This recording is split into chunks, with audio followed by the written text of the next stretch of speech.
Light as a feather, stiff as a board. Light as a feather, stiff as a board. We are the weirdos, mister. Black as night, erase death from our sight. White as light, mighty hectate make it right. I myself am strange and unusual.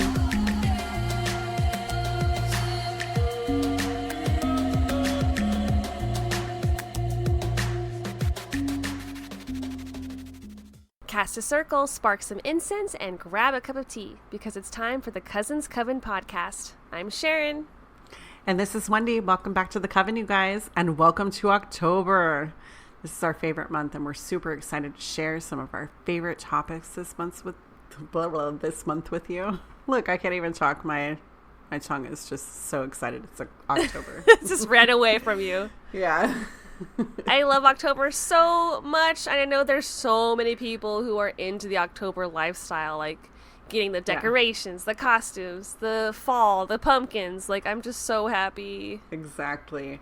It's kind of funny because I think that if I had an opportunity, and I may soon have this opportunity to redecorate my house, but I would want to do it all October, all year round.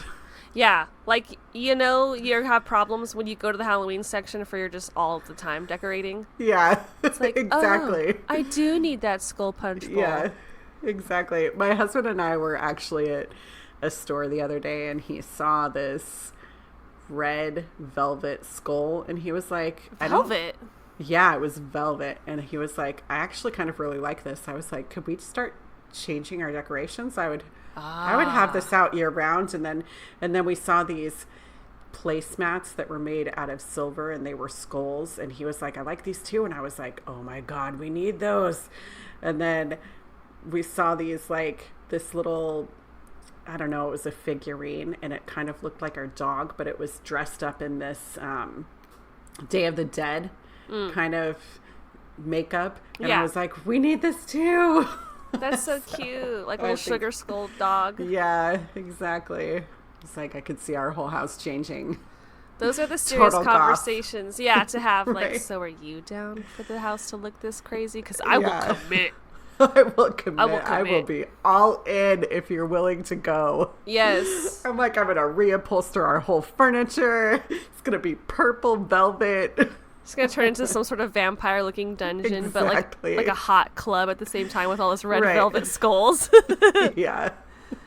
I so awesome. would be so thrilled if you did that, and I'd be down. I would know what to get you for the holidays, too.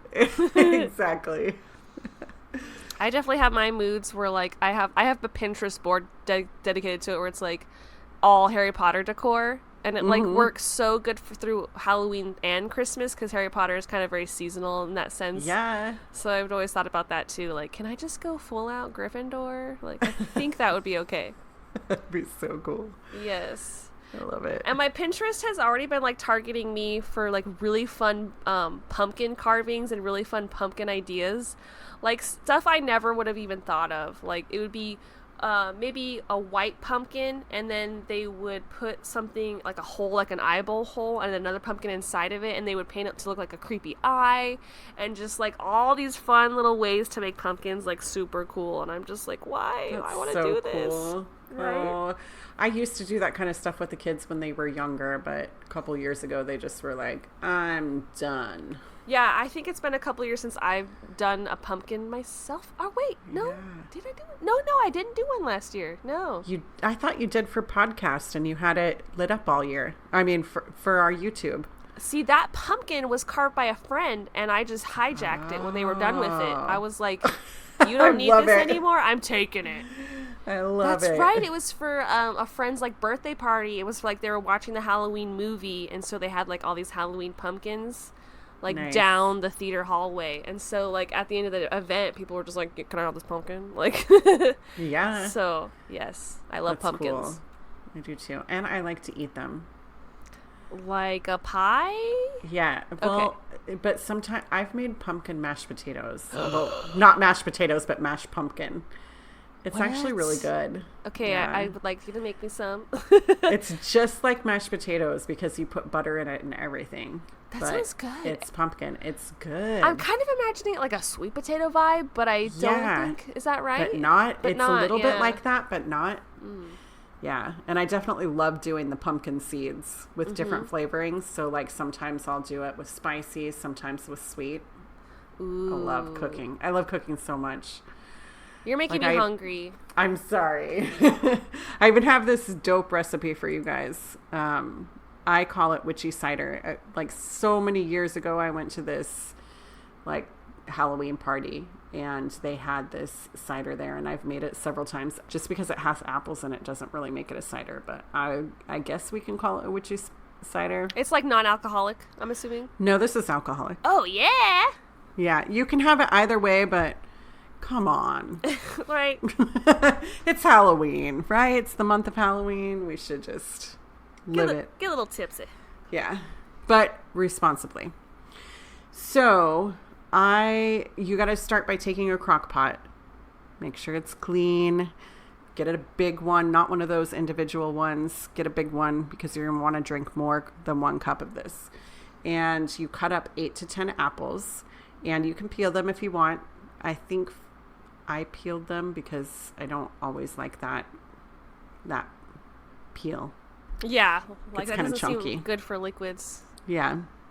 So you cut them up, quarter them, put 8 to 10 apples in the crock pot, sprinkle a half a cup of brown sugar on top of that, put 5 cinnamon sticks in there. Do not eat the cinnamon sticks, but you can put them in there. And sometimes I like to shave a little bit and shave the cinnamon on top.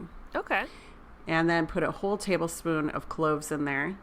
Ooh, And cloves are intense. I know, right? And then a teaspoon of allspice and 10 cups of water.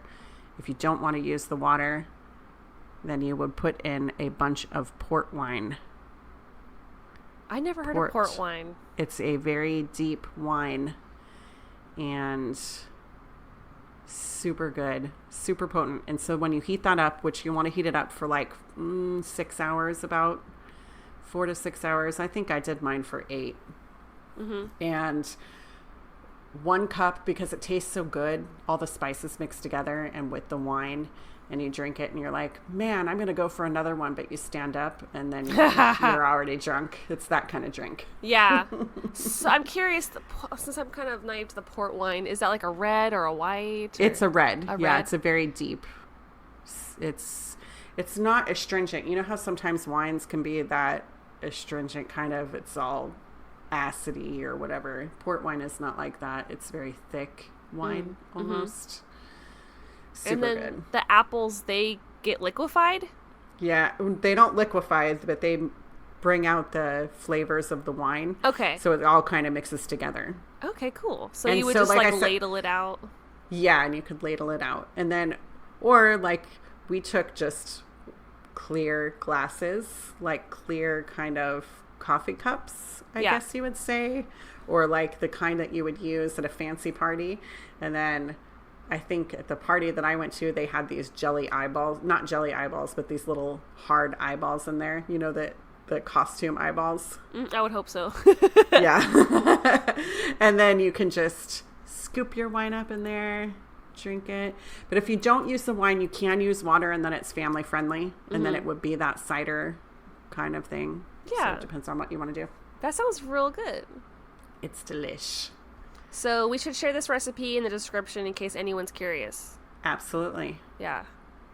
I got your back. Boom. All right. Do you have anything else that you want to talk about before we move on to our main subject? I'm trying to think. Not really. I'm kind of excited for today's topic, so I'm thinking we could just dive in.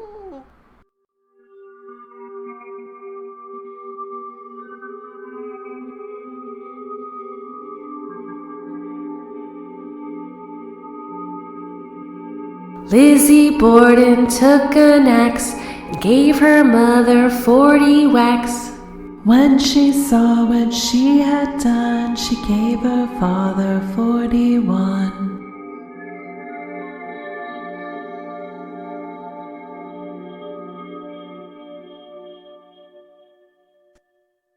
So I don't know when I learned that song. I just feel like I've always known that song. And the case of Lizzie Borden to me is just something like every American should know. Right. The whole, I feel like it's not just a story, it's a legend, you know? Right, that time has probably warped, and even publications at the time even kind of warped. Exactly. And you know what?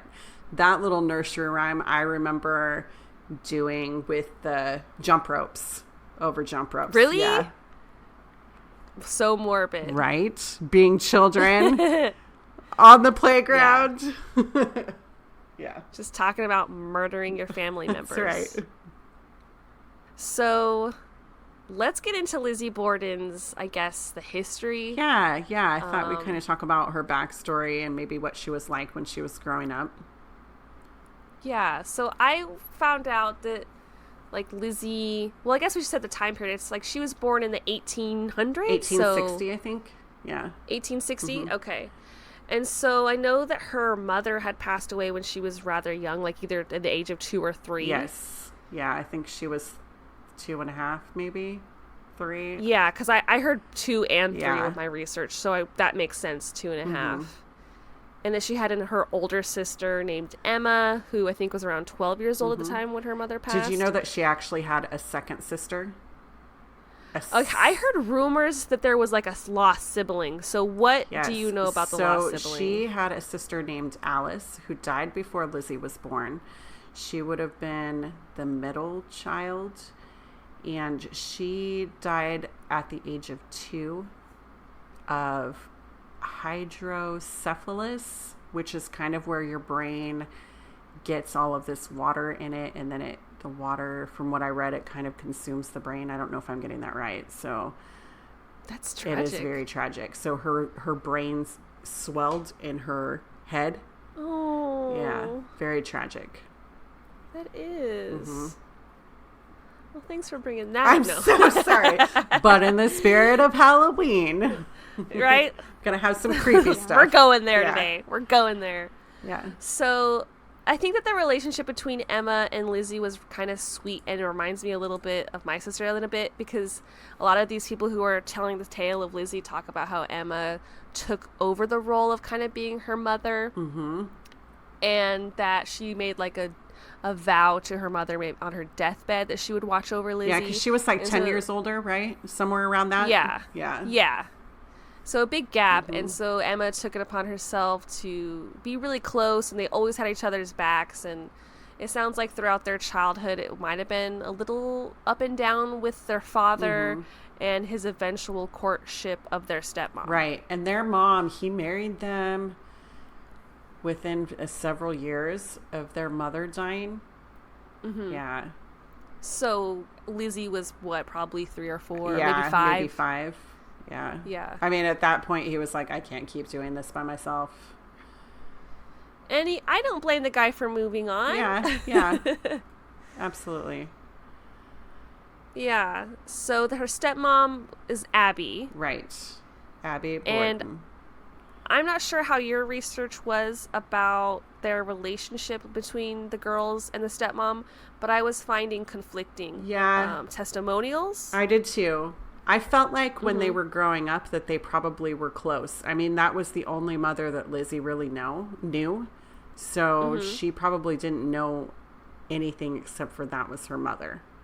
Yeah. And then Emma's kind of motherly role, right, I guess. And so maybe they held their paternal mother on a pedestal, maybe, in a sense, because they were so young they really idolized her, and maybe Abby just couldn't live up to that legend. Maybe.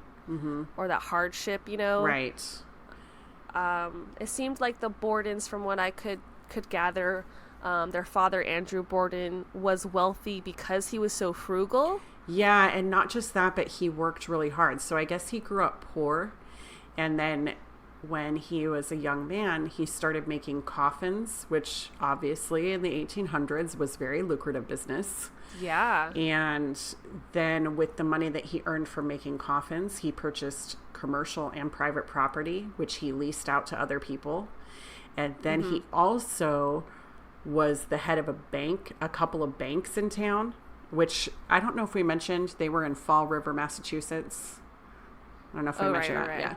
We forgot to mention that. Yeah. And so he worked all of these different jobs all at once and had all of this property and mills and commercial stuff going on. So he ran a large chunk of the town, which made them like the 7th or 10th richest family in the town, which was pretty intense. And a lot of money. I guess they had a lot of money, which we consider multimillionaires today. Yeah. But what I was hearing is that even though they had all that money, that they didn't really have that much social status because he lived so under his means to save that money. Yeah, he did. Right? So they were like, a lot of people were saying they didn't even have indoor plumbing and how most people at that time had it, but they didn't. And so maybe it's because he was during the Great Depression kind of thing, or like that he was so frugal. I think so, but I also think that could be misconstrued because I've seen pictures of the house and it was a lot bigger than what I had thought. So everybody said that they lived in a really small house, but it was a 4-story house if you include the basement. So it's like, what standards maybe, though? Right. I don't know. The only thing that I thought was kind of weird is like, yeah, they didn't have indoor plumbing, and they didn't have electricity. And so all of the rooms were kind of interconnected. So Lizzie's room connected with Emma's room, and the guest room connected with Lizzie and Emma's rooms. And then for some reason, I guess for more privacy, they ended up closing off part of the walls so that they didn't have to share a doorway with the parents. So you had 2 different stairwells, one in the front of the house and one in the back of the house. And the one in the back of the house went to the parents' room. And the I looked at all these maps of the layout. It's weird what you can Google search, you guys. It is totally strange, but you can Google the layout of the house and it shows you at what every single room is and where it was and where the people were murdered. Right, which really comes in handy when you're trying to like get the timing of all the events. Yeah. A lot of what was coming up too in my research was like the fact that like the dad was into locking a lot of the rooms. Yeah. And he would like lock a room and then maybe put the key somewhere where it was like super public, like on the mantle. And then other rooms would be locked forever. Other doors, they had like a piece of furniture just blocking the doorway so you couldn't get in at all. Right. And that there, I guess, was some like theft from some jewelry from his room. And so maybe that's where the door locking started. Yeah, but none of that happened until the year before they were murdered. Yeah. So it wasn't until the year before they were murdered that he started being kind of weird about everything. Yeah. So it's like, do these distrusting events maybe lead up to that? Maybe. Did you hear how Lizzie was supposedly like a kleptomaniac? Yes, and I thought it was interesting too that like her dad wanted it to be hush hush, so he went to the stores and was like, if my daughter steals anything from you again or whatever, then put it on my tab and let's just pretend it didn't happen.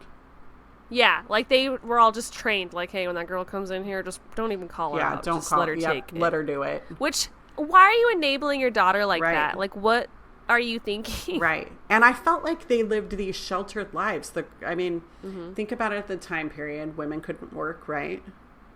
And so they didn't work. She didn't have a trade. She just got to shop all day long or do things around the house, I guess. I don't know, because they had a maid. So it's interesting. It is. Do you want to get into maybe the events leading up to the murder? Yes. So I guess it was around 1887 that things started kind of going downhill in the house, that Andrew Borden ended up giving his wife a home. It was like he owned all these properties in town, and he ended up giving her one of his rental properties. So he kicked whoever was living there out or asked them to leave. I shouldn't say kicked out. I don't know the situation. Maybe their lease was up. Right. Maybe not. Who knows? Who knows?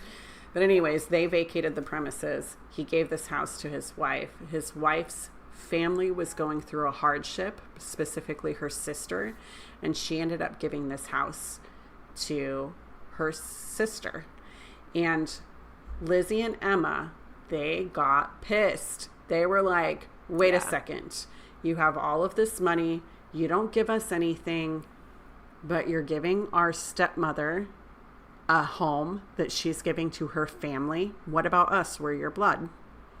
And not only that, but I was reading that like it was considered their summer home, that they had spent a lot of time there, that they felt like they had this connection and memories there. So I can kind of get that. Like when you're a kid, you have such intense memories to a specific house. It means a lot to you. So I guess they kind of felt betrayed when that got taken away from them. Gotcha. I read too that then he turned around to try to appease them and bought them each a house that he spent $1,500 on. Okay. Which is the equivalent of like 40 grand today. Wow. And I didn't know that they just had their own little houses at that time. So was that their own vacation home maybe? They didn't live in them. They never went to them. From what I could read. Yeah. They were mad. They were angry apparently. That's the legend. So in retaliation. Yeah, in retaliation. They never went. Yeah, they never went. This is just part of the legend. Off. Yeah, so we don't know if that's what happened. But then apparently that's what started the anger and fighting in the house. So then it became, my stepmother is just using my father. And so then Lizzie and Emma were like, okay, we don't want to eat with you anymore. We don't want to spend any time with you anymore because Dad's making you the favorite. And you're using him. Right, which was kind of unheard of for, I think, that time period. Like, the family unit would definitely eat together. Right. So it doesn't sound like the dad really had control over the women in his life, although he tried. And not to mention, let's not even forget to mention the fact that Emma and Lizzie were not married. They were older, spinster-type ladies. So for this time period, they would have well been married by now. And since they weren't, he was having to take care of his adult daughters who can't work to support themselves because that's not how the world worked back then. Yeah. And spinster just sounds like such a harsh term. I know, right? They weren't even old. Like, I think spinster, I'm like, okay, a 95-year-old woman living by herself because her husband's deceased. Right. And in this world, it was like, you're 30 and unwed, you spinster. Like, you shouldn't go anywhere without some sort of male escort. Right. You're just used up now. Nobody wants you. Yeah. Which is so wrong. It's just so wrong. Right. So then after that, that's when the home got broken into, like a couple years later. So there's just this feuding supposedly back and forth between all of them. And I don't know if you read this, but shortly after the house was broken into, Andrew, the father, he ended up sending the girls, Lizzie and Emma, on a trip with their cousins to Europe. Okay, I did hear about some sort of European trip, and I felt like happy that at least Lizzie had some fun. Well, supposedly, but apparently they painted the story. Everything that I read, everybody was painting this story, which we weren't there. Once again, let's keep an open mind. But she was ungrateful about the trip and just basically upset because her cousins lived on this hill in a fancy house and they had to live in this regular everyday neighborhood and they had fancy clothes.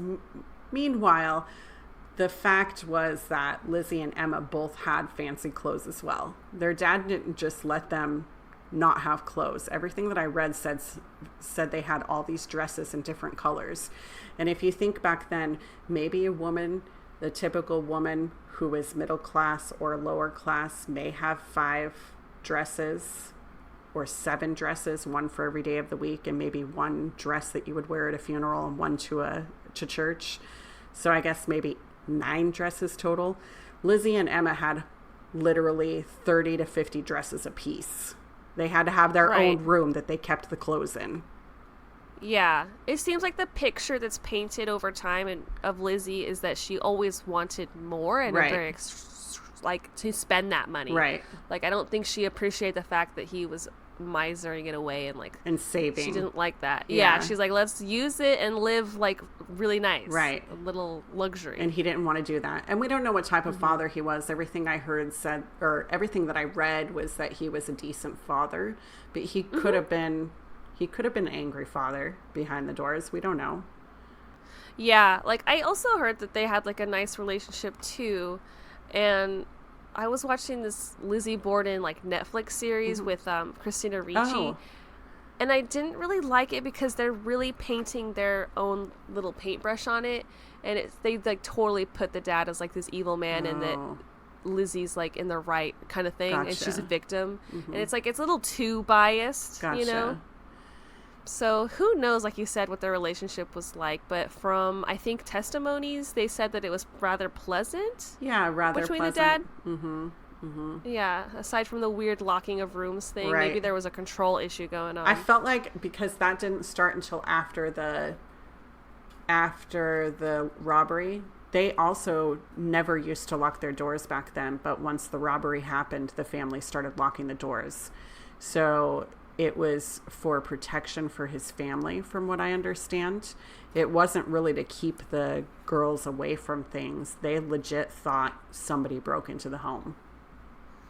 And this was like, you're talking about the event where like the jewelry was missing? Yes, it was jewelry and cash. Yeah. I thought he just thought it was Lizzie all along. No. Like they were like, oh, Lizzie did it. No, the police officers said it was Lizzie because she stole stuff in the stores. But from what I understand, her family didn't believe that it was her. And she claimed that she didn't do it. And so for their safety and for their peace of mind, he sent them on that European vacation. Gotcha. And just kind of, oh, it's okay. And then just kind of, I guess when they came back from that, they also started traveling a little bit more. Emma more so. I think it was because she was older. Right. And I read this crazy story. I don't know if you heard about this, but just maybe a month before the murders, Lizzie was visiting some friends somewhere on the coast of Massachusetts, and she went to a pharmacist and tried to buy hydrogen cyanide. I heard about her trying to buy some sort of poison and getting declined. Yes, she was declined. She claimed it was to kill some bugs that were on a coat that she had, like a fur coat. And the pharmacist was like, no. Had a man gone in with her, he would have given it to her, but because she was a woman, he did not give it to her. Right. Yeah. So someone tried to point at that, like, oh, that's incriminating, you know. What is she doing with these poisons? Exactly. So I do have an event that I think is worth talking about that takes place like maybe a couple of weeks before the murder. Okay. Is it okay if I zoom forward Absolutely. a little bit? Yeah. So Lizzie Borden was like a lover of animals, and like we're talking about, had a lot of free time, not having a job of her own, so she took up a hobby of helping some neighborhood pigeons. So I guess it was an issue with like the neighborhood boys would like kill them with their slingshots. You know how boys are. Yeah. And so she had the family had like a little farm or a shed in the back. And so she took them in there and had like a little pigeon coop. And she really enjoyed this work of just like helping them and feeding them and spending time with them every day. And eventually it escalated to where the dad thought this became a problem. I forgot the specific reason as to why. But he got so enraged by her little project that he went in there and he's like, I gotta end this. And so we took each pigeon out one by one and started chopping their heads off. And this was 1 week before the murders. Yeah, and she was pretty upset. Yeah, which I could kind of understand. That's a major act of violence, and that's so harsh. So harsh. Very harsh, yeah. Why? Yeah. She was pretty upset. And I think I read something that she continued to go out into the barn almost every day, where the chicken coop was, or the bird refuge, whatever you want to call it, was, that she went out there. Yeah. Poor thing. Lost her babes.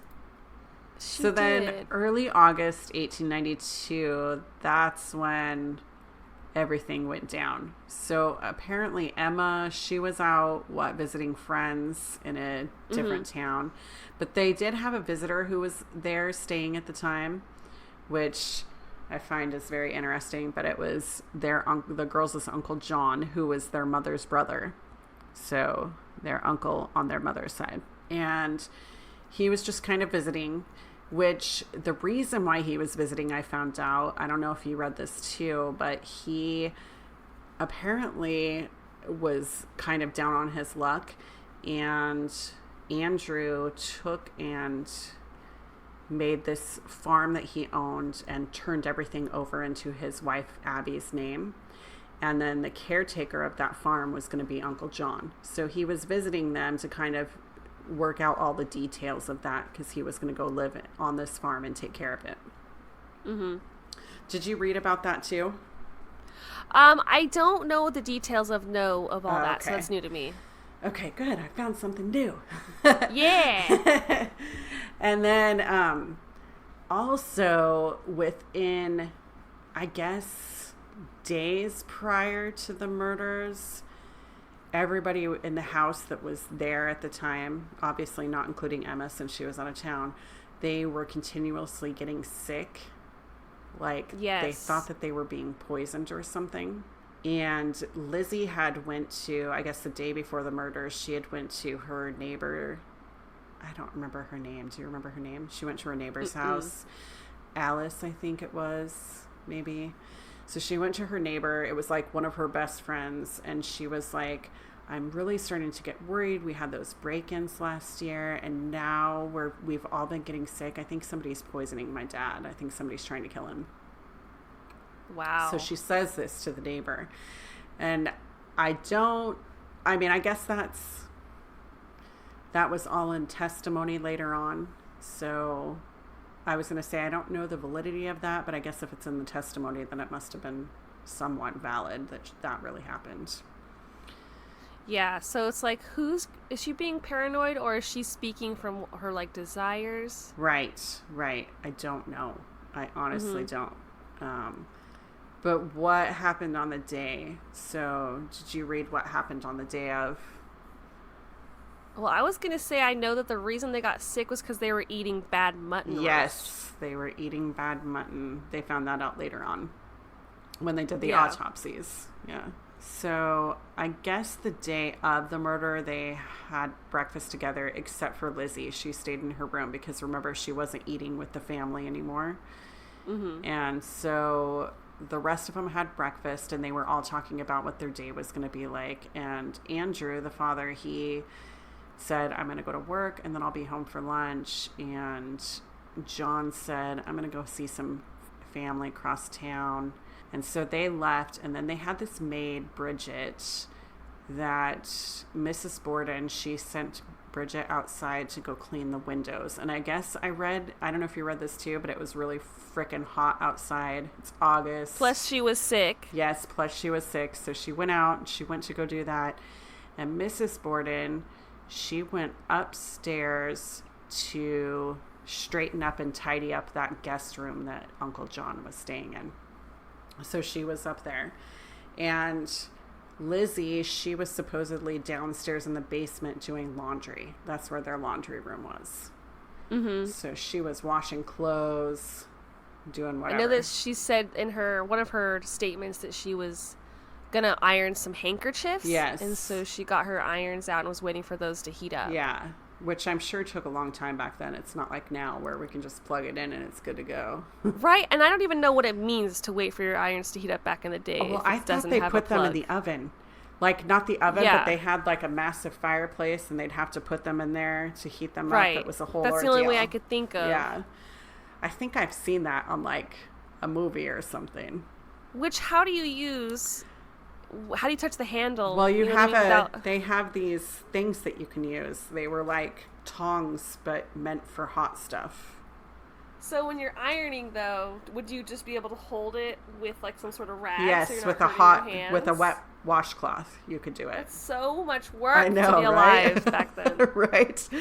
We're just so privileged now. We really are. Can steam my clothes very easily. In fact, I can take it to somebody else and they'll do it for me. Right. Oh, that's so funny. So so she was down in the basement doing all that good old stuff. And I guess Andrew came home early. He came home around 10:40 because he wasn't feeling well. I guess it was early in the morning. He was trying to get in, but the door had been locked, which obviously they did after that jewelry heist. Right. Why doesn't he have a key to his own house? Well, I don't know. I don't think that it was locked that way. I think that they had like some jerry-rigged chain that they made. Uh-huh. Okay. Makes sense. Only from the inside. Yeah. I don't think there were typical locks like we have today. Mm-hmm. And so I guess the maid heard the commotion of him trying to get in, and she came to the other side. And I don't know if you heard this, but somebody had said that potentially they said that they heard Lizzie giggling from the other side of the door. I didn't hear. I heard that she was laughing, but that was like a different time period. Like I heard that it was when Maggie was upstairs napping. Okay. That they heard she just heard a laugh but kept napping. So maybe Lizzie was giggling everywhere. Maybe she was. I just thought she probably ran upstairs because she heard the commotion too, and she let them in. So she let them inside, and then Andrew was like, "Hey, where's your mom? Or where's Abby?" I don't know what he probably called her. Or my wife. He probably said, "Where's my wife?" Where's Abby, dear? Where's Abby, darling? So, and then I guess Lizzie was like, "Oh, well, she got a note from a friend." And so she's either there or she's upstairs. I don't really know. And then Lizzie said, "What are you doing home early?" I think Andrew was like, "I'm not feeling well. I'm going to go lay down in the sitting room." And so he went and laid down. Bridget was frickin' exhausted from cleaning windows, so she went up to the 3rd floor, which I found out because I kept thinking, and I don't know if you were thinking this too, I was like, if Bridget had to go to the 3rd floor, how come she didn't see Mrs. Borden dead in the bedroom? I'm thinking it might have happened after she was already in the room. I didn't check to see where the stairs were at for the 3rd floor. So if the stairs were in the front, she would have seen that body if Mrs. Borden had been murdered at that time. So weird. That part is so weird to me that she didn't see them. So then Lizzie, she went outside to eat pears and go to the barn and hang out there. Like she was done doing laundry or she got bored. So whenever her dad went to lay down, she said that she was out eating pears for 20 minutes and then came in and saw her dad dead on the couch. And there's major inconsistencies in all of these alibis and these stories too. So it's hard to say, like, is Lizzie inconsistent because she's lying or because people are getting it wrong? Right. Because one of the things she supposedly said was that after she heated up the irons, it made her think like, oh, like, let me just go do something in the barn. And while I do that, I'm going to look for some sort of like fishing lures in the barn. And that, so she said she was in the barn for like 15, 20 minutes. Right. But then other times she would say another thing. Yeah, like she was eating pears. Right. So the pears is a new one to me. I'm like, okay, I bet you did research and see that pear thing. Because it's like all over the place with her testimony. The officers kept saying she wasn't reacting. When they finally made it to the house, they kept saying she wasn't reacting properly to the murders. But I can tell you that not everybody acts the same to a hostile kind of situation like that. Right. So she was calm, and some people might be like, why aren't you screaming? Right. You're a woman. Exactly. You know? Well, maybe she's internalizing. Maybe she's in shock. And because... Maybe she... yeah. Maybe. But I think that she was in shock. And then she told the doctor that was there that she was in shock, and he freaking gave her morphine, which back then was pretty much heroin. Yeah. And then they took her testimony. Right. They asked her questions when she was high. Yeah, which is why all of that got disregarded in court. Right. And in the trial. So all of her testimony, all of this evidence that could have really been used against her, they had to disregard. So, but yeah, let's reverse it back to the actual murder. Yes. I feel like. So let's talk about that actual murder. So it wasn't 40 whacks, you guys. They do say that the amount of whacks that these people actually got does not rhyme with axe. So, and in fact, they weren't even killed with an axe. I heard it was a hatchet. Yeah, which is a lot different. It's a smaller. So it's a little smaller. Yeah. Yeah, which would be easier for a woman, I think, to yield. Yes. And a quicker weapon. So what I was heard that Maggie's upstairs napping, she hears like the bell tower of the town going off, so she knows it's like 11 o'clock-ish. And then that's, I'm thinking, the time frame of when Lizzie is screaming like, Maggie, come quick. Right. Like that's somebody killed father. Yeah, and that's her reaction. It wasn't to scream, but just like, Maggie, come quick. Like, so that was it. The maid that runs out to go get help, I'm assuming? The maid. She instructed the maid to go across the street because I guess across the street there was a doctor that lived there. So she went to go get the doctor. Yeah, and meanwhile, the father is on the couch with like a missing face, basically. Yeah, he was missing his face. I mean, the maid had to walk right by. She saw the body from what I read. So she saw him there, and then she was like, oh my God. Ran out. Yeah. Poor thing. Yeah. Like, she had a horrible day. She had a really bad day. First, she had to cook for everybody while having diarrhea. Yeah. Then go and wash the inside and outside of all, like, the lower level windows. Right. This poor woman. She just wanted to nap, She just man. was so tired. And it was super hot. She was probably running a fever. Yeah. So, yeah, doctor comes in. Then what did you find out happened? So then he supposedly, I mean, because he was the same doctor who had been helping them figure out if they had been poisoned or not. I guess Abby had gone to him for like several times saying, I think we're being poisoned. What is it? And he couldn't find anything wrong. So he knew that when he saw them dead, he wanted to kind of do an autopsy, just a small one. And they called it a partial autopsy, I guess. And so when the police came, they were like, what's happened here? And we're like, okay, they granted the doctor the access to do the autopsy. He took their stomach contents out, as well as the milk from the house. And I also read that when they were processing the bodies, that they checked the pockets of the father, but not the mother.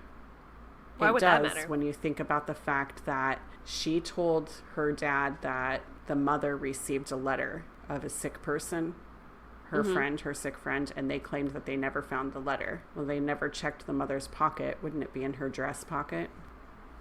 And what does the sick friend have to do? I'm trying to match, like, how does that all align? Lizzie thought that she wasn't in the house. The mother wasn't in the house. The mother wasn't in the house. Uh-huh. And so she said, well, because she received a letter. And the officers kept saying, well, we never found a letter. And in the end, they never checked the mother thoroughly. Yeah. I think that there was this weird standard going on here. Like, investigation obviously wasn't up to par as it is today. People didn't even fingerprint back then, although it was a thing. They just thought it was too unreliable, so they didn't even fingerprint things. They moved the bodies after the murders, so like all the famous pictures we have where the dad's just like sitting there, like that's been posed, and the mother's been moved and posed. And I think there's this weird thing like, oh, it might be disrespectful to touch that dead lady's body, like just really weird standards back then. So I could kind of believe that they wouldn't want to go through her stuff. So they pulled his pockets, not hers. And it took them a while to even find her body, I was also found out, because they were so concerned with the downstairs and what's going on there. And it was kind of considered impolite maybe for someone who's not familiar with the home to go upstairs into their bedroom. Right. So they waited for a local neighbor, I think, to come over. And that person went to go check the rooms to make sure there wasn't anybody hiding in the closets. And what a horrible thing to discover. Yeah, this woman, her face had been bashed, or not her, well, her face had been partially bashed, but I heard that she was hit from behind first. Like, I read the autopsy, and they said that she was hit from behind first. And I'm thinking it might have taken her a couple of blows to maybe fall. Like, maybe she saw her attacker coming and was trying to get around the opposite side of the bed, is maybe why she was over there as well. Which is a really horrifying thought. And then the dad, I think they said he had like 10 blows to the face, and it was also like the handle of the hatchet too, probably just like into his head, which is a lot. I'm just thinking, like, how many did it take to kill them, and how sick are you to keep 18 going? 18 on the mom, 10 on the dad. Right. That's why I'm like, it's Lizzie. She hates her mom. She went deeper on the mom. She went full blown out. Yeah. And so investigators did find one broken hatchet and one bloody hatchet with hair. Oh, I didn't hear that. I did not hear that one. Yeah, so they did take those with them. Okay. But to find a hatchet in a home wasn't really a weird thing. People were using hatchets all the time for their firewood and all that. And when they did testing on the bloody hatchet with hair, it was cow hair and cow blood. Okay, so I heard that they found 3 hatchets, 2 that were normal but unused in the basement, and then 1 that was just the hatchet head that was all dusty. Okay, so this is interesting that we're getting major conflicting things here. And a part of this could be is that I heard that. I keep having to say I heard because I just don't know what's true enough, you know? Right. I did a very casual investigation into this, and part of the problem was that all these papers back in the day wanted to cover this story because it sells paper. It's like hot news, and this was a major double like axe homicide. This is like, you know, big deal. But so people were starting to immediately just publish false information just to put the story And then out on there. top of that, let's talk about the dress. So there's this theory that after the murders, Lizzie had burned this soiled dress. And so I found an actually really good story about that, but I wanted to hear your take too. So yeah, so it was a blue dress is what she was wearing the day of. Mm-hmm. And so they demanded that she turn in a dress, so because she was one of the suspects. And her friend Alice is the one who discovered her burning a blue dress. Right. What was it, like that same week or the week after the murder? It was just a few days after the murder. Few days. Mm-hmm. And so she was like, oh, it just got soiled. I rushed into some fresh paint. Mm-hmm. And like she urged Alice not to say anything about it. And that was really eating her up inside not to tell people. And so I heard that when she did finally come out and like testify that was a thing, like she did feel really, really guilty about it, and their friendship was over from then on. Mm-hmm. And so if you had nothing to hide, would you really hold that against your best friend? Right. You know what I mean? Kind of stupid. So I read something kind of just slightly different. I guess that blue dress, there's conflicting information saying if she was wearing that blue dress or not the day of the murder. Apparently, her sister said that it had been hanging in the closet for over a week because they had painters at the house, and she had not just brushed into the paint, but she had been helping the painters. And I guess there's testimony out there saying that. So I don't know how long her sister was out of town. I don't know. It was very strange, but she was saying, well, it was in the closet, and I knew that it was a messed up dress. It was a cheaply made, poor dress. Why is she even keeping it? But her parents wouldn't let her burn the dress or get rid of the dress. Would your first go-to, you think, back in the day be to burn a dress? No, I feel like you would make rags out of it, maybe. Right, you would make rags out of it. Or do chores in it. And so that's what her parents were telling her. She wanted to get rid of the dress because it had paint on it, and Lizzie said, I'm too good for this dress. And her parents said, you need to keep it in this downstairs closet, and when you do work around the house, you're going to wear this dress. Then when her parents were dead a few days later, her sister says to her, and she admitted this on the stand, I guess, her sister said, why do you still have that dress? We need to get rid of it. And so they burned it. And Alice was there the whole time. All three of them were there the whole time through the whole conversation. And after it was burned, Alice goes, why did you do that? It makes you look guilty. Why would you bring it up? If Alice did see that it's just a dress with paint, why bother bringing it up? Because I thought it was more like she got caught in the act before she could have really seen what was going on. She was more just like throwing in scraps of a blue dress. And she's like, wait, what are you doing? No, Alice saw her, I guess, from what the testimony said. Yeah, and they even have reenactments of it online. Right. So I was looking into it. I guess she had been there, and she was like, that makes you look guilty. And she goes, but I didn't do it. And yeah, I don't know. I don't know what to think. Like, I know that when they died, their dad, not including the property, but just in his bank account, had like $300,000. I heard it was $5 million. Maybe with the property, but just in cash, they had $300,000. You know, why wouldn't she kill her parents? Mm-hmm. And Lizzie blamed an intruder. Right. She was all along like, no, it was just some random dude, which of course, if you were the murderer, you're going to blame somebody else. Mm-hmm. But there was some sort of mysterious man that was lurking around the property and in the area. And 5 other people did testify that they saw this mysterious man. Like, from back a in the day, different country, I think, is what I read. Right. Yeah. So it could be that he's just some sort of outsider, so of course you're evil. Like, who are you? You know what I mean? I don't really buy into that whole mysterious man seen outside thing. I do think that Lizzie had the most to gain from the loss of her dad and her mother. Like, it sounds like she felt very entitled her whole life. It sounds like she wanted to live this very extravagant lifestyle, and that by like offing her 2 parents who she had some maybe potential contention with really just helped her have that freedom that she always wanted. And some of the things that I think are disturbing about the trial is that the trial was super short. The trial started on like the 5th of June and like ended on the 20th of June, which for like a double homicide, are you really even putting together as much effort as you could? I heard there was a protest too because they wanted a jury of peers, but only men could be jurors back then. Right. No women jurors. And it seemed like there was a division. Like there's a division of people who were like, Lizzie did it, that no good girl who steals. And then other people who were like, there's no way Lizzie would do it. She's completely innocent. And I kind of see this whole thing as like the original O.J. Simpson kind of story. Like in my mind, I think Lizzie did it, and I feel like Lizzie got away with murder. Like I just can't believe it. And they didn't even like really deliberate that long. Like their jurors, it's like one of those widely facts everyone talks about is that they took an hour, but they only took an hour to decide just like for ceremony's sake. They're like, well, look, we already know she didn't do it. We can't hang a woman. There's no way we want to hang another woman in Massachusetts. The last woman we hung was like pregnant and we just feel so bad about it. We didn't know she was pregnant until after the fact. We can't kill a woman. So it was like this weird bias towards women not being like, didn't want to prosecute her or put harm to her that I'm so not used to hearing about in Massachusetts. Hello. Like you burned and hung so many women and didn't have qualms about it then. So I was really surprised to hear that she kind of got away with this murder potentially in my eyes due to the fact that they didn't want to do anything harsh to this woman. Right. It is kind of strange. I also felt like they didn't have enough evidence to say that it was her. She didn't have one ounce of blood on her. Right. Not anyone saw any blood whatsoever. Even on that dress, nobody said that she had blood on her dress. They didn't have the dress. Yeah, you're right. There wasn't enough proof. You're 100% right. There was no proof. They didn't even have the weapon.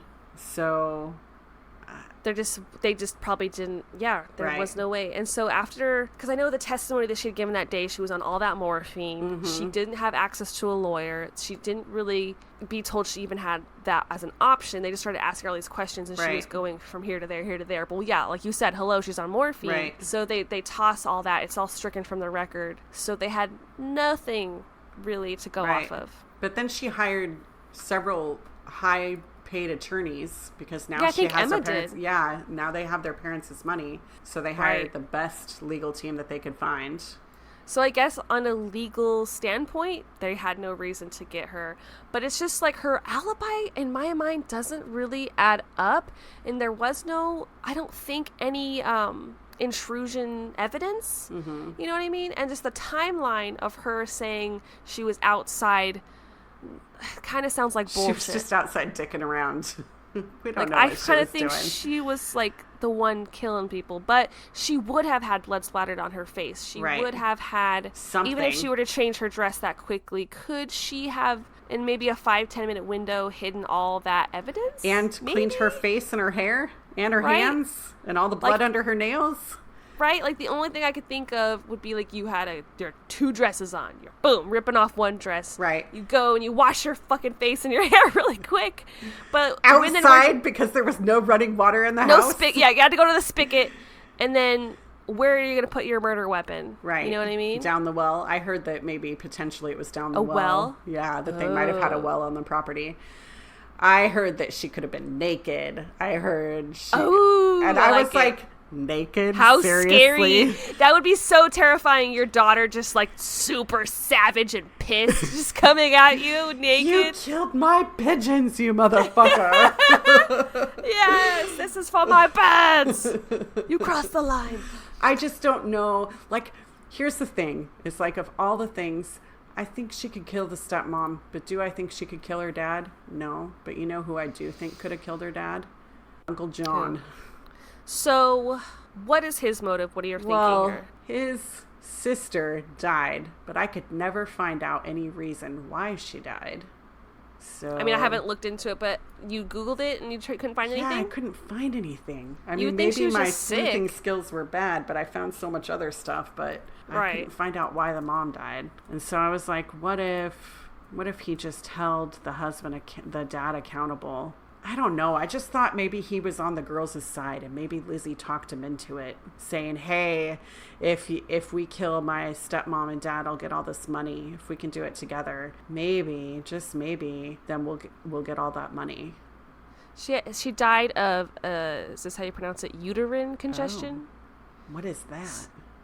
I know. It's like, is that something to do with your bladder? Pelvic congestion syndrome is a condition that causes chronic pelvic pain. Like PID.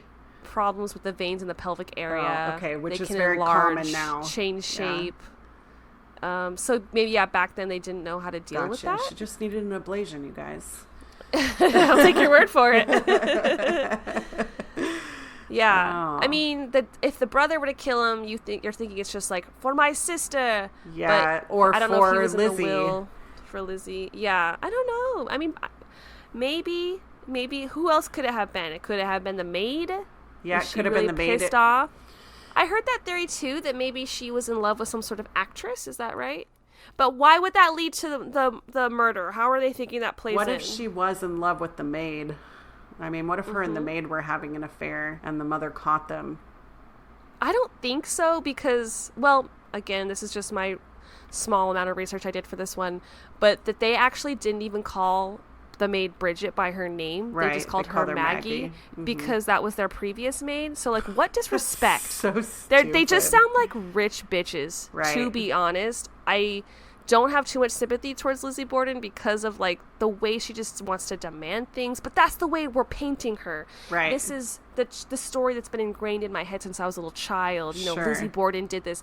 To be honest, until this episode came up, I was shocked that Lizzie Borden didn't go to jail for this. I didn't know the full story. I just knew the childhood rhyme. I knew about the haunted house and the murders, and no one in my life ever said she may or may not have done it. It was always, oh yeah, Lizzie Borden, took an axe, killed her mom, then she killed her dad, this is the story, boom, bada bing, bada boom. So I was actually shocked that she got away with it. Yeah. Or, I guess I never thought she did it. I'm sensing that. I never thought she did it. Yeah. My whole You're life. Like, no. I'm like, yeah, I said the nursery rhyme. No. Yeah, I knew the story. I never thought she did it. Yeah, so my life of conditioning up until like this week, I just thought it was fact that she had did it. So I don't really have too many alternate theories, but I think it's interesting. Yeah. Apparently there was an axe murderer at that time period. Right. That but killed he was Reese in a nearby town. I thought I read that he killed in a nearby town. But somehow that he had this alibi that he was out at that time. But of course. Can we trust that? You know what I mean? How solid is that? I just don't know. They didn't have enough evidence in my mind. And I still to this day don't think that she did it. And if she did, she only killed the mother, that she had somebody else. I heard strange stories when I was growing up about the potential that she had a lover and the lover came in and killed the father so she wouldn't have to bear the thought of that and that they were going to run away together. And I don't know.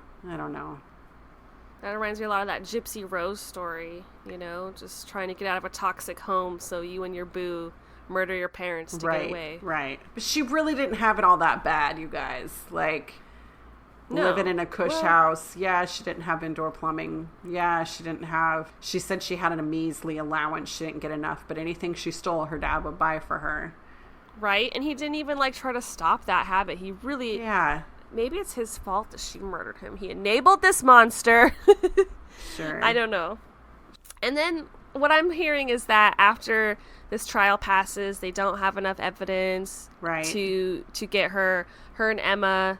They split the money with the relatives, I guess, of their stepmoms. So that the money kind of goes evenly everywhere. There's no fights about that. But so if they murdered them for sharing money with her family, they still shared money with the family. I mean, think how awkward that must have been. They stayed in that town. Did everyone in that town freaking hate them? Or was there I think it might have been divided. Like I said earlier, I think some people were happy she didn't get convicted. I read dumb stories about it.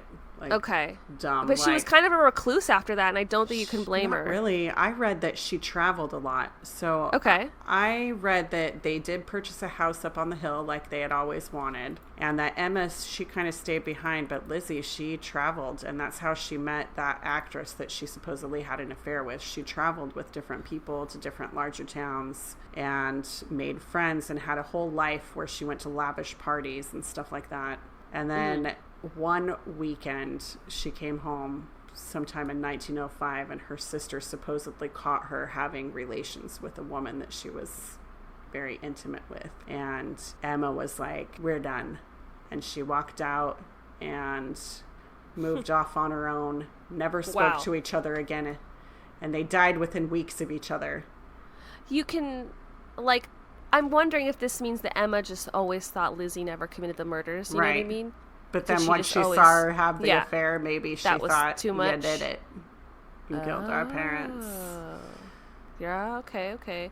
Why do you think that? Because you think that she saw that and she thought, oh, you're capable of this? Well, I was thinking that it goes back to what other people may have been saying, that the mother walked in on her having an affair with the maid. I don't think Lizzie called their maid Maggie. I think she called her Bridget.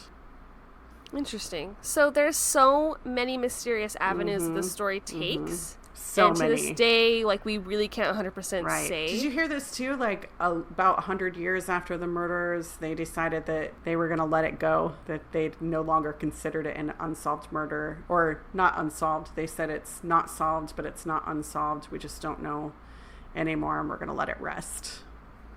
I mean, I guess what new evidence could you possibly find after all that time? After 100 years? Yeah. Who's left? Who's left? Right. And what's great about it today is that it's that infamous bed and breakfast in a museum. And from what I understand, they don't have the exact same furniture in the house, but they have done their damnedest to, like, replicate all this Victorian furniture. So they have it set up the way it was. Right. And they added in bathrooms, thank God. Plumbing, yeah. Yay, and electricity. Yeah. So I always remember talking about this with my siblings and my stepmother growing up, like, oh, we're going to stay the night there. We're going to go. It's going to be so scary. Oh, my God. Like, Lizzie Borden's a murderer. Whoa. And so, like, my whole life, I've always wanted to stay there. And it's only an hour and a half away from Salem, Massachusetts. I'm just saying, like, this could be our ultimate Massachusetts trip. Yeah. I guess that the house that she bought later on is also a museum, so you can go to both houses. Oh, cool. That makes total sense. Wouldn't that be awesome? Yeah, that would be a lot of fun. The rates are pretty reasonable too. Like, there's different areas you can rent out. There's, like, I think the third floor you can rent out for maybe 3 guests at like $7 something, and then there's like 3 bedrooms up there. 3, all these bedrooms. You can even rent just 1 bedroom for like $200 a night. So that's a really reasonable. Right. I like the idea of going on the tours and doing some ghost hunting. I did watch this BuzzFeed video. I do love their little paranormal videos. I love that one. I watched it too. Did you see the Lizzie Borden one? Oh my God, I just had to talk to you about this. I thought it was so cute because the 2 investigators there, one's a skeptic, one's a believer. Yes. And they decided to sing the song. And this was the best part of the freaking episode because they're like singing the song and they're like trying to get through it, but they're kind of laughing. But then, like, they did it 3 times successfully without like laughing, and after each time their equipment like started like beeping on them, like there was something there, and I was like, oh my God, Lizzie likes the song. Or her dad. It could be any of them. Right, because I'm sure Lizzie didn't die there, so I guess maybe it's not her ghost, but I guess people still say they see her ghost there in the mirror, so that could be pure speculation. Yeah, I would think she'd be in the newer home. That's somewhere where she died. Yeah. Right? So I kind of could believe that the ghosts of the parents are there. People leave like offerings to him for like change. There's also supposedly like children that are in the attic, and that there's a lot of kid laughter. That's interesting. Yeah, right? Like, where did that come from? Yeah. Maybe from years ago before I don't know, because I thought that they were the only owners of that house. I don't know. I mean, it's paranormal, so maybe once something like that's been opened, there's like options for more to come in. Right, they're like, perhaps. a safe space. Yeah, like, let's go play with Lizzie Borden's dad. You know, he's cool. This is like The Shining. I'm coming here. Yeah, just to stand at the hallway and hold hands. Yeah. So, like, tour guides, they say that they have felt like presences of like maybe a hand grabbing them or pulling on their clothes, which is so creepy. What kind of paranormal stuff were you thinking happened there? Did you hear anything? I didn't really hear much. I did hear laughter. I didn't hear about the kids, so that's really cool. I don't know. I didn't really hear much. Yeah. Like, there's a part of me that would believe it's not haunted just because someone murdered there doesn't mean it's haunted. Right. But there's a lot of people who stay the night and they blog about it. They share their experiences, and a lot of people did say that they had experienced Well, stuff. and the thing about a haunted place is sometimes even if it's not being haunted by the people who were murdered there, it could, like you're saying, still be haunted by somebody. Maybe the energy there, the people who are visiting it are bringing a different type of energy. And so it could be even their energy causing the effects. Yeah. So right. Just pulling more, spiraling more out of control kind of thing. Right. Yeah. So I say we should try to go stay in Absolutely. the guest room where the mom was murdered. Just so we can be as close. Yeah, and I want to check out her newer place too. Like, I guess it was way lavish. Like, she had nice furniture. She had it staffed. I wonder if we could try to do a Lizzie seance. Oh, probably. I mean, she probably gets contacted or attempted to be contacted so many times, maybe she'd be, like, annoyed by it. Right. And maybe you'd be offended if I asked her, did you murder your dad? Oh, my gosh. We could contact her from our own house, you know. Yeah, of course. But, Yeah. you know, when in Rome. Right. I'm just going to get this axe and I'm going to summon her to my own home. I guess yeah. maybe that's not great. Dude, I'm all looking behind me right now just expecting to see a naked axe murdering Lizzie. I don't think she did it. I still just don't. I mean, I can get behind her killing her stepmom. But I mean, I guess if she was mad about the pigeons, depends on how petty she was. Right. And she probably realized that one of the major blockages in her life of what she wanted was her father. And like, if she just could get that money, she could finally spend it, for Christ's sakes. And I don't think she died when she was that old. She was in her 60s. You know, something normal took her out, pneumonia. Right. Yeah. Right. And then, like I said, her sister died a few days later, but I think like of kidney failure. Because There's I was something- like so connected that they died. Right. I think that's kind of sweet. Like, it's Right? really hard in life if you're going to lose all the people you have. So it's like kind of nice if you can kind of go around the same time. Like, that's like the Notebook style. Like, can we die the same day? Have a contingency plan? I kept waiting to read a story that said Lizzie came after her in death. Murdered her. And I was like, she died of kidney failure. So you can't just make that happen. No. Yeah. So I think it's a very fascinating case of Lizzie Borden. Yeah. Good chilling story for October. Yeah.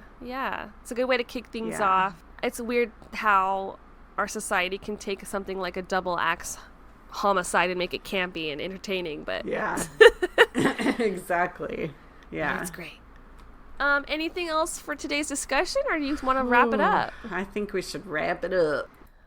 Thank you guys for listening, and join us next Wednesday for our second spooky Halloween episode. And in the meantime, you can find us over on Twitter, Facebook, and Instagram at Cousins Coven, and check out our blog, cousinscoven.home.blog, where you can find our witchy words of wisdom, spells, and all of our archived podcast episodes from season 1. So send in any research ideas you have, witchy questions, fan mail, or your paranormal experiences into cousinscoven2@gmail.com. We love to hear from you guys, so please like, subscribe, and share with all of your witchy and weirdo And may you friends. find happiness in your heart, love for yourself, and join each other. Blessings to all.